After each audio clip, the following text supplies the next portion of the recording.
Olá, sejam bem-vindos ao Ponto de Vista. O assunto do programa desta semana é educação. Mais precisamente, a educação pública no Espírito Santo. Mesmo num cenário ainda um tanto preocupante de pandemia, que afetou bastante o setor de ensino, chegamos ao final deste ano com algumas boas notícias e também perspectivas para 2022. Só para citar dois exemplos, temos a reestruturação do plano de carreira do magistério, a ampliação no número de escolas de tempo integral e também outros desafios para uma área que mais do que nunca merece e deve ser tratada como prioridade. O convidado do Ponto de Vista desta semana é o professor cientista político e hoje secretário de Estado da Educação, Vitor De Angelo. Secretário, prazer em tê-lo aqui no programa Ponto de Vista. E eu começo essa nossa entrevista perguntando sobre essa reestruturação do plano de carreira de magistério. O que muda a partir de agora para o professor? Thelmo, obrigado de novo pelo convite, prazer estar aqui com vocês. Bom, a gente tinha um recurso a mais do Fundeb. Fundeb, vale dizer, foi aprovado no ano passado, o novo Fundeb. Com as regras desse novo Fundeb, a gente passou a ter mais recursos e queríamos, em razão disso, avançar na melhoria da remuneração do professor, porque, inclusive, uma das alterações do Fundeb dizia respeito ao percentual mínimo, que foi elevado, para gastos com profissionais do magistério. Então, a gente teria que reajustar o salário dos professores. Há uma vedação numa lei federal que está vigindo nessa pandemia. O governador Casagrande entrou com uma ação no Supremo para questionar essa lei, justamente para que pudéssemos, então, se tivéssemos sucesso, como acabamos tendo nesse questionamento junto ao Tribunal de Contas aqui no Estado, poder avançar na melhoria da remuneração, mas mais do que isso, mexer também na carreira como um todo, de modo que a gente elevou o salário, a remuneração, o subsídio de todos os professores, tanto os da ativa como os que já estão aposentados ou são pensionistas no subsídio, mas fizemos isso reajustando a carreira. Então, dessa maneira, todos tiveram um aumento. 18,5% é a média desses reajustes. Só que nós aumentamos mais o início da carreira, fazendo com que a carreira do magistério tornasse-se mais atrativa para novos profissionais, haja vista que a gente tem a perspectiva de fazer concurso já no ano que vem, mas nos próximos anos com relativa frequência. Ao mesmo tempo, há uma série de especificidades aqui, mas fizemos uma carreira um pouco mais enxuta, de tal forma que o professor pudesse percorrer a carreira e chegar ao topo mais rapidamente e ali ficar por mais tempo contribuindo para o IPA-JM sobre a maior remuneração. Porque a questão da aposentadoria é sempre uma coisa um pouco distante, mas, claro, enseja preocupação. E as regras da aposentadoria, elas mudaram.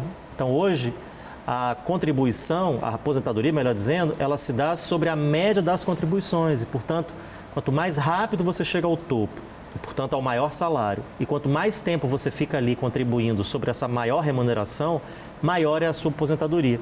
Então, também nos cálculos que nós fizemos na mesa de negociação, ficou claro que esse aumento é de 10% a 15%, né, dependendo do caso, para maior, né, um benefício também na aposentadoria. Então, é uma medida importante para a ativa e é uma medida importante também para os que daqui a alguns anos estarão aposentados.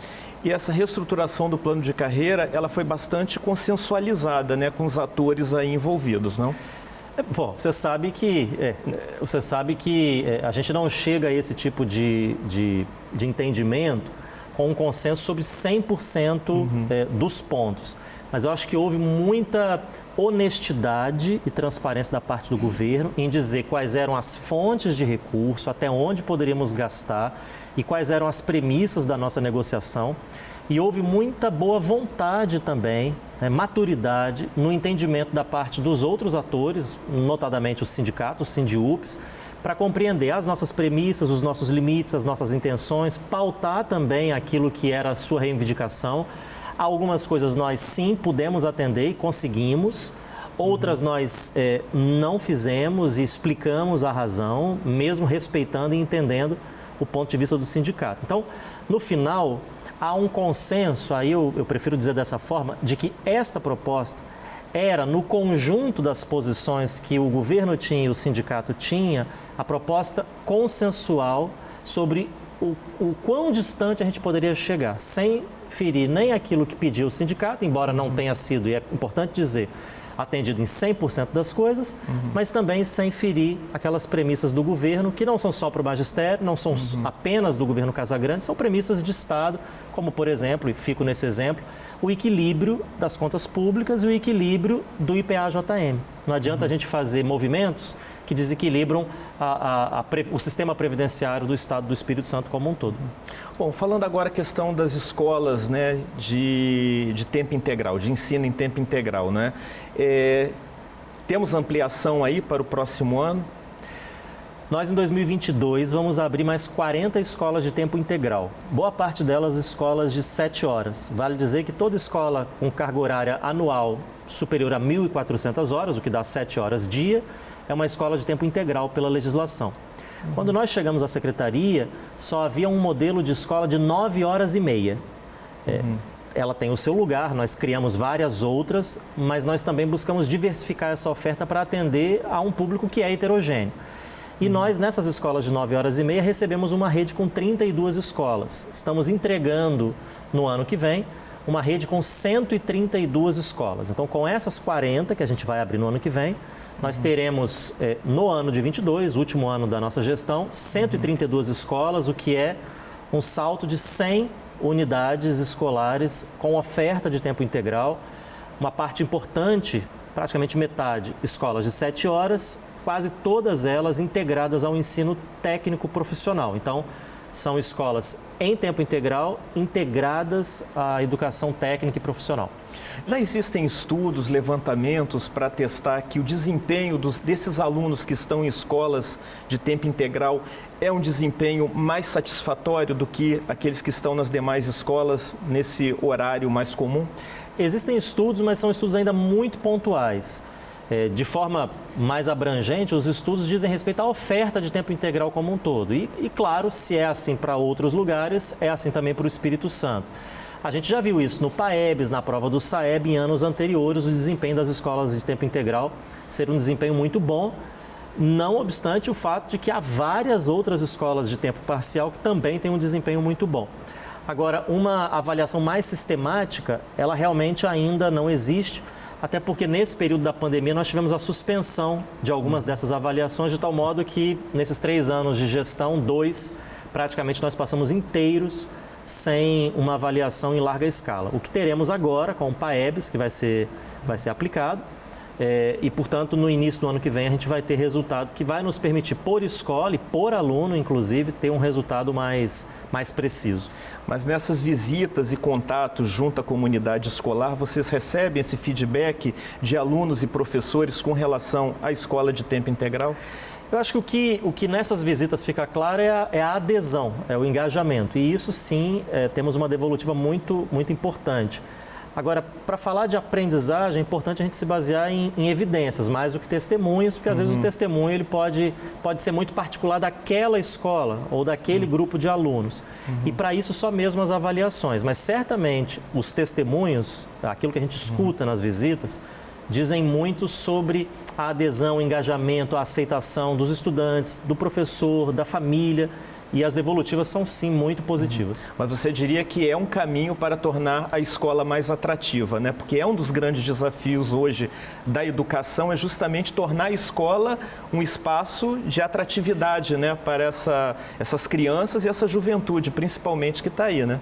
Eu não tenho dúvida. Primeiro porque amplia a carga horária, né? A carga horária no Brasil é uma das menores entre os países da OCDE. É muito difícil a gente, com uma carga horária tão pequena, fazer um trabalho pedagógico efetivo, até porque há uma série de perdas para além dessa carga horária, quer dizer, o aluno chega depois, a aula termina antes, o professor gasta um tempo para fazer chamada, tem uma série de coisas que quando a gente enxuga, não é nem 4 horas, não é nem 4 horas e meia. Então, o novo ensino médio, que é um outro assunto paralelo a esse, é uma tentativa de ampliar a carga horária, e isso vai valer a partir do ano que vem para todo o Brasil. Já no Espírito Santo implementamos essa ampliação neste ano de 2021.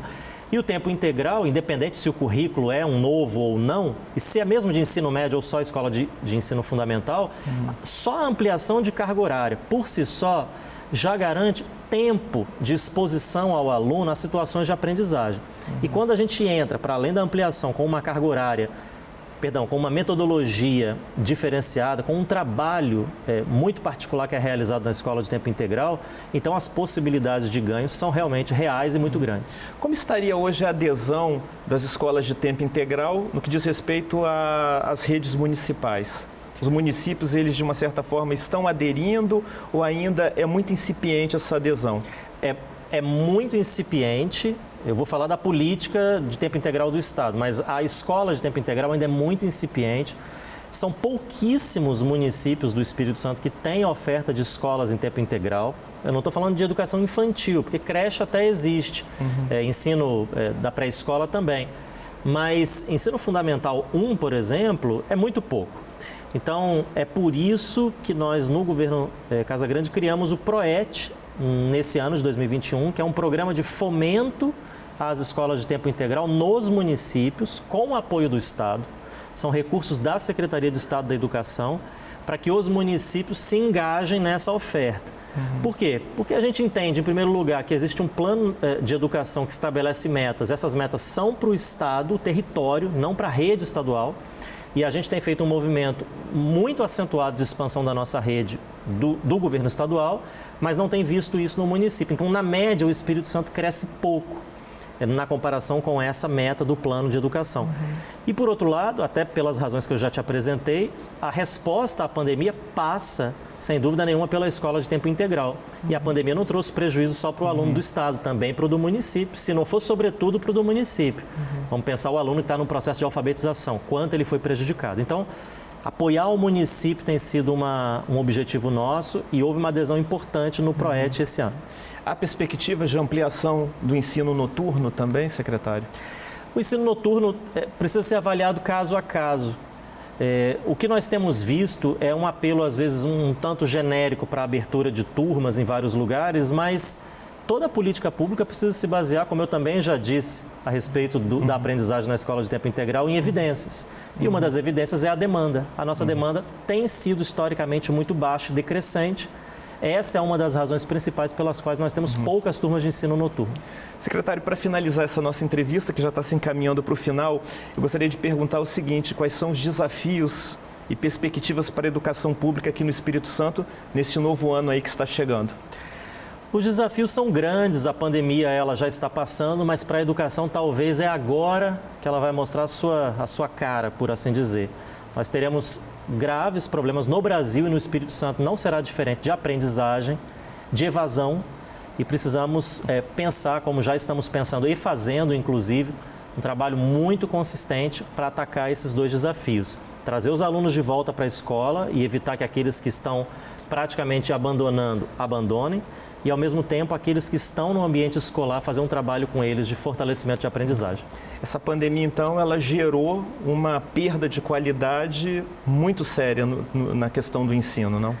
Fez isso, com certeza. A gente já tem alguns indicativos a esse respeito e produziu esse cenário de uma forma desigual, porque, vamos pensar no Espírito Santo, isso não acontece da mesma maneira num território no Noroeste do que acontece no território do Sul. Então, sairemos dessa pandemia e esse é o nosso grande desafio, com uma aprendizagem pior e um estado mais desigual nesta aprendizagem. Então, equilibrar essa oferta e melhorá-la ao mesmo tempo é o desafio que a gente já tinha em 19 e teremos agora a partir de 22 em decorrência dos desdobramentos da pandemia.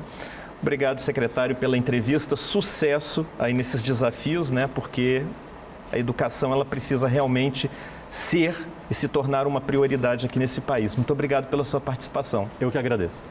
E agradeço também a sua audiência, a sua companhia. Lembrando que na semana que vem estaremos de volta aqui em mais um Ponto de Vista. Até lá!